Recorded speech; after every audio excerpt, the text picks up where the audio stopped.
आज की जो रेमेडी है इसमें मैं आपको बताऊंगी कि जो अक्सर लेडीज़ के थोड़ी पे बाल उगाते हैं, चिन पे बाल हो जाते हैं, कान के निचले हिस्से पे, गर्दन के साइड पर, तो कुछ औरतें जो होती हैं उन्हें वैक्स करवा लेती हैं, लेकिन इससे बहुत ज़्यादा फेस की जो नरम स्किन होती है उस पर एलर्जी हो जाती है। तो कुछ लोग थ्रेड करवाती हैं, लेकिन मैं आपके लिए ऐसा टोटका लेकर आई हूँ जिसकी वजह से, ऐसी रेमेडी लेकर आई हूँ जिसकी वजह से आपके जो हेयर रीग्रोथ है वो बहुत ही वीक हो जाएगा, जिसकी वजह से आपके बाल उगना बहुत कम हो जाएंगे और आहिस्ता आहिस्ता बिल्कुल ही ख़त्म हो जाएंगे। आपकी जो स्किन है फिर से इतनी ही नीट एंड क्लीन हो जाएगी जितनी कि आप बचपन में होती थी, या उससे जब आपके बाल नहीं होते थे, जितनी फेस पे तब फ्रेशनेस होती थी, इंशाल्लाह उतनी ही फ्रेशनेस आपकी स्किन पे दोबारा आएगी। सो व्यूअर, स्टार्ट करते हैं आज का वीडियो। इसमें हमें चाहिए सबसे पहले शुगर। शुगर तकरीबन हर घर में ही मौजूद होती है, शुगर के बगैर तो किसी का किचन कंप्लीट ही नहीं होता। उसके अलावा हमें चाहिए बेसन, और ये जो थर्ड प्रोडक्ट है मेरे पास ये है कॉटन है, लेकिन मैंने इसको भी एक डिब्बी में बंद कर लिया है ताकि ये बहुत नीट एंड क्लीन रहे, क्योंकि मुझे सफाई का बहुत ख्याल होता है कि जो भी काम हो बहुत नीट हो, उसमें कोई भी जर्म्स बैक्टीरिया दाखिल ना हो जाए, क्योंकि जो हमारी स्किन होती है बहुत ज़्यादा सेंसिटिव होती है। अगर हम कुछ इस तरह की चीज़ें इस्तेमाल करते हैं तो उससे हमारी स्किन ख़राब होने का ख़दशा होता है। और ये जो फोर्थ मेरे पास है लेमन। मैंने एक लेमन ले लिया है, लेकिन इसमें से बहुत थोड़ा यूज़ होने वाला है। आज जो हम मिक्सचर बनाने वाले हैं वो इस तरह का मिक्सचर हम लोगों ने तैयार करना है। ये आपको देखने से ऐसा लग रहा होगा कि मैंने उपटन तैयार किया है, लेकिन ये उपटन नहीं है, ये वैक्स की ही एक टाइप है।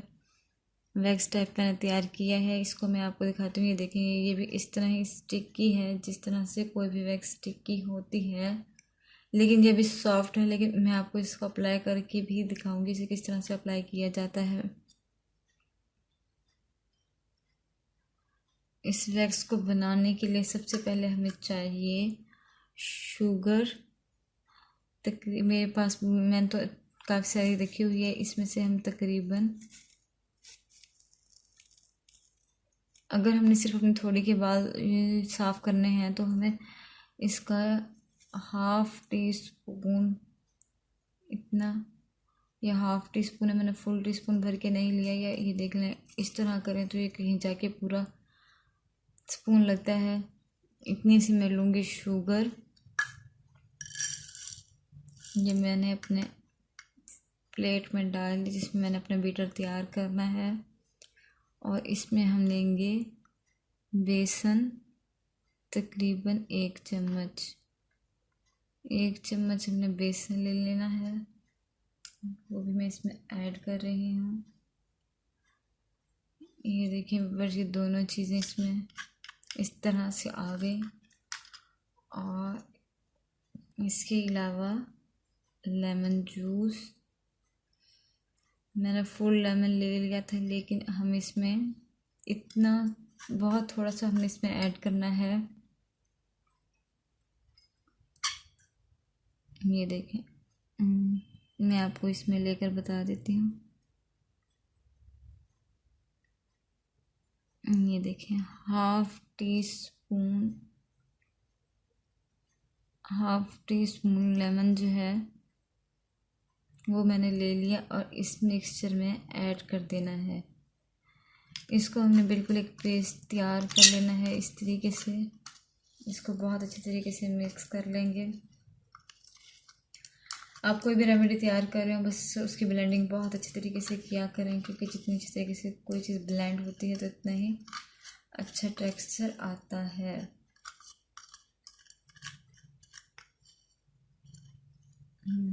ये देखें व्यूअर्स, मैंने कितने अच्छे तरीके से इसे ब्लेंड कर लिया। अभी जो इसमें चीनी है वो बहुत ज़्यादा खड़ी हुई है, ये मेल्ट नहीं हुई। लेकिन जब हमने इस रेमेडी को यूज़ करना है तो हम इसे कोशिश करेंगे कि एक रात पहले बना कर रखें, ताकि जो जो इसमें हमने शुगर ऐड किया है वो अच्छे तरीके से मेल्ट हो जाए।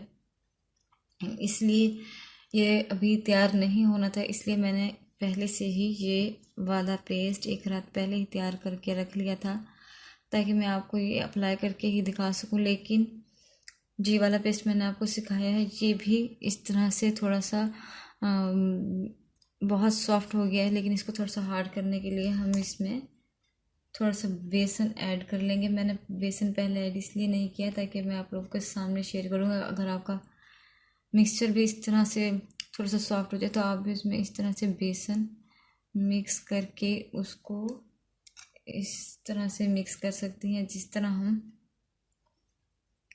आटे को गूंदते हैं, बिल्कुल इस तरह से आप इसको थोड़ा सा हार्ड कर लें।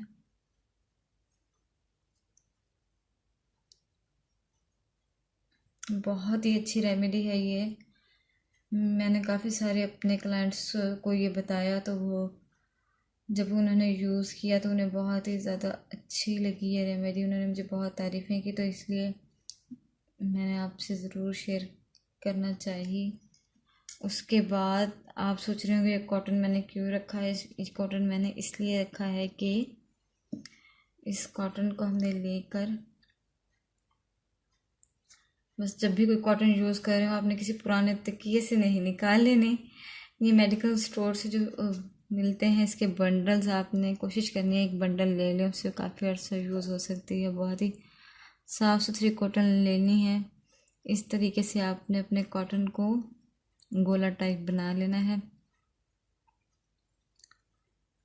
और ये गोला टाइप तैयार करने के बाद आपने जो ये है अपना जो पेस्ट है ये इधर से लिया और इस तरीके से फिंगर पर लेकर जहाँ आपने जहाँ के रिमूव हेयर करने हैं उस जगह पर आप इसको इस तरीके से पेस्ट कर दें।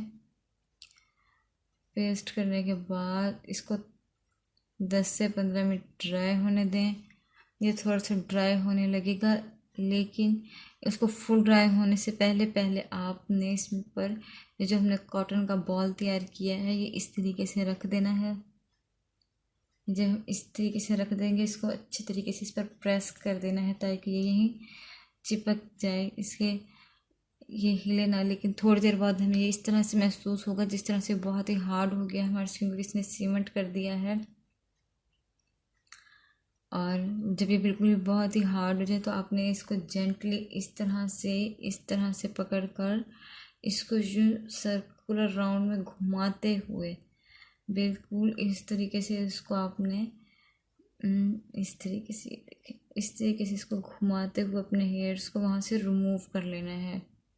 सो व्यूअर्स, अभी ये मेरा ड्राई नहीं हुआ था, लेकिन जब आप इसको अच्छा भला टाइम लगाएंगी और फुल ड्राई होने देंगी तो ये आपको 100% श्योरिटी के साथ फुल रिजल्ट देने वाला है।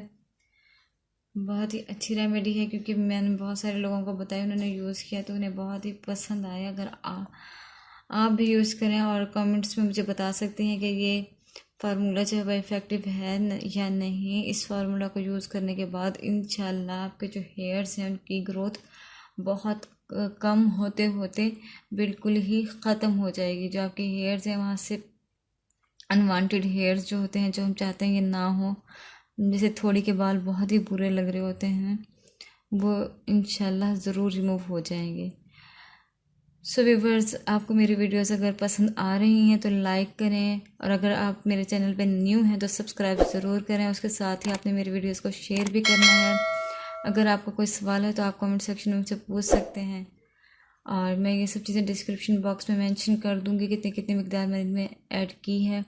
सो व्यूवर्स, उम्मीद करती हूँ आपको आज की वीडियो पसंद आई होगी, और इसके साथ ही मुझे इजाज़त दें। अल्लाह हाफिज़।